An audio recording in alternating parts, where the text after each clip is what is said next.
Мојот вечерашен гостин припаѓа во групата на млади македонски автори. Зад својот книжевен опус има и поезија и проза, а книжевниот набој го експлицира и во начинот на сценаристичко изразување.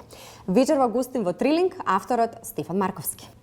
Марковски, ако поезијата е книжевна форма која по природа е некако по-збиена за пишување и изразување, а прозата е некако поприлагодлива за секој вид на читател, која книжевна форма вам ви е најблиска, најкомфорна? Не е целта на литературата да се биде комфорен, барам во мојата литература. Целта е да се биде експериментален и да се трага по границите, по изворите и по можностите на стилскиот, семантичкиот, структурниот израз, на секој тип израз, по собствената уникатност и по собствената универзалност истовремено. И затоа во различни периоди, како што и животот носи различни патишта, така и самата литература се разгранува на повеќе начини. И во неколку прилики сум кажал дека не е толку важен самиот жанр или книжевен вид при самото пишување, туку е многу попресудно она што го носиме како приказна ние, а кое што го пренесуваме како приказна до самиот читател. Така што еве, ако треба да извеам нешто, ќе кажам дека приказната која што се содржи во секој наврат е најзначајна. Во однос на вашите приказни, вие сте автор на романи, збирки раскази, голем број на трудови. Во една прилика за себе велите дека сте концентриран постигнувач по незапишаните вистини. Како се доаѓа до вистината овие денови? Тешко се доаѓа до вистината, меѓутоа ние си ја имаме во нас, онаа вистина која што нам ни одговара, сега колку таа се поклопува со она, сепак јас верувам дека има една објективна вистина, која што можеби не е идеална, не е апсолут, меѓутоа си постои. Тоа зависи од нашите граници на задоволување во тој посег, нели? Така што пред се верувам дека имаме наша перцепција која што на свој начин се ја изразуваме. Понегош мас медиумите тоа знаат да го прераскажат како следија својата вистина, како да има милион вистини, па сега секој си ја кажува својата. Јас сепак сум малку по-традиционален во тој поглед. Сепак сакам да верувам дека има нешто што е една вистина, а ние си ги кажуваме нашите перцепции со одредена длабочина во однос на истата. Кои се предизвиците со кои вие како автор се соочувате доколку се одлучите да раскажете вистината?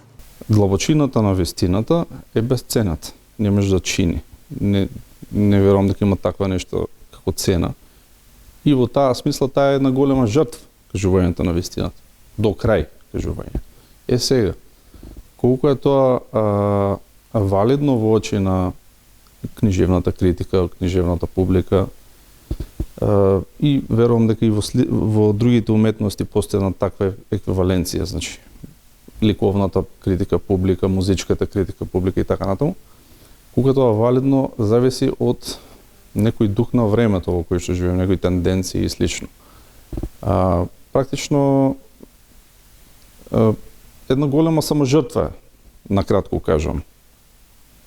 Вашиот последен роман, Анатомија на бумбарот, е една приказна која што е раскажана од машка и женска перцепција.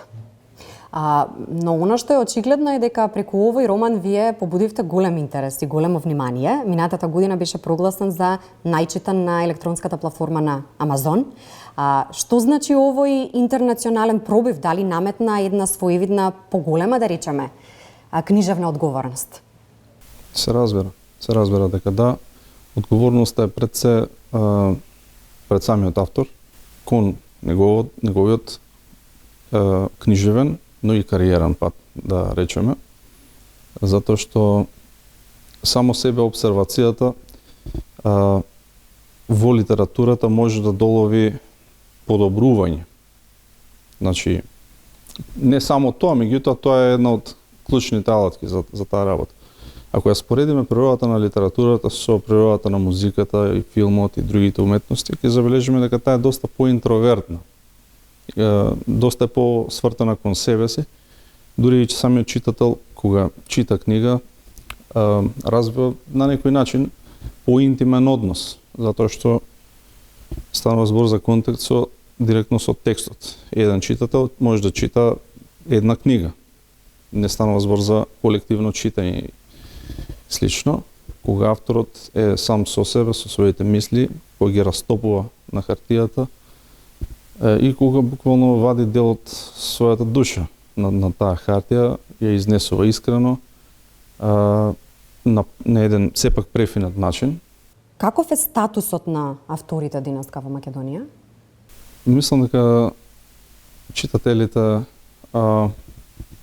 и гледачите на оваа емисија се прилично свесни дека македонските автори се доста поценети од нив самите. Ние сме веројатно во голема мера виновни за тоа, во најголема. Меѓутоа тоа е една заплеткана мрежа каде што е тешко да се најде преизворот, да покажуваме со прст кој е виновен и така натаму.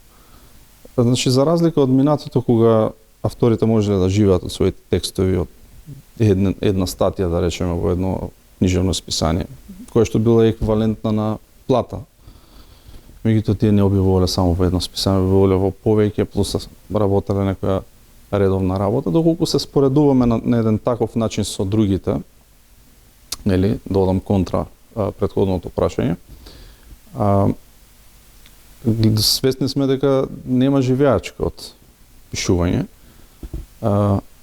Меѓутоа статусот не зависи само од тоа. Фала Богу, статусот зависи и од примената на вештината која што ја нуди пишувањето, на сите тие склоп од повеќе вештини во секој случај. Да, го споминавме моментот со читателската публика. Вие сте периодов и директор на градската библиотека Гоце Делчев во Гевгелија, така што сте во постојан допир со читателите. Што најчесто сакаат младите да читаат во Гевгелија и во земјава? Па и пред да станам директор, имав истата перцепција околу тоа што се чита. Не е дека ми е смената перцепцијата. Перцепцијата ми беше и тогаш и сега ми останува на тоа дека се читаат функционалистички, така да речеме, книги. Тоа е малку збор што можеби звучи сложено, меѓутоа се однесува на тоа дека луѓето едноставно сакаат од текстот да изврши одредена функција, дали да ги смири, дали да ги релаксира, да ги направи полесно да ги одживуваат дневните обврски. Поминати се тие времења кога луѓето доаѓале за да читаат филозофска литература со големи прашалници околу нивната глава додека зјапаат во тие тешки листови хартија. За жал, можам слободно да кажам дека многу мал број луѓе досега дошле во библиотеката со желба да прочитаат потежок, да го наречеме така, тип литература. Меѓутоа, како што и целта на уметноста и покрај сите глобални тенденции да не се предаде во таа сеопфатна борба, значи, да ја задржи својата вехементност и својата упорност, сметам дека истото тоа треба да прават институциите колку што можат. Така и ние поведовме една акција за заживување на македонските книжевни класици со библиотеката.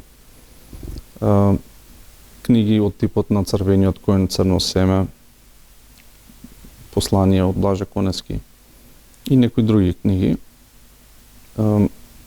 Поведовме тие книги да бидат бесплатно достапни до членовите на нашата библиотека.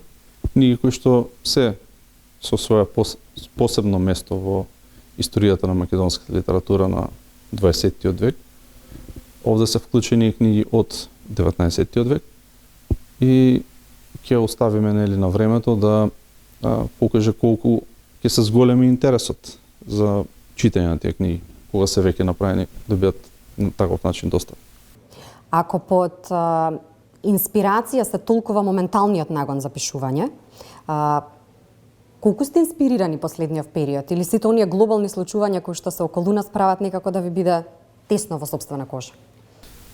Не е ради глобалните збеднувања, колку што е заради фактот дека работните ангажмани не ми дозволуваат да располагам со истото слободно време со кое сум располагал претходно.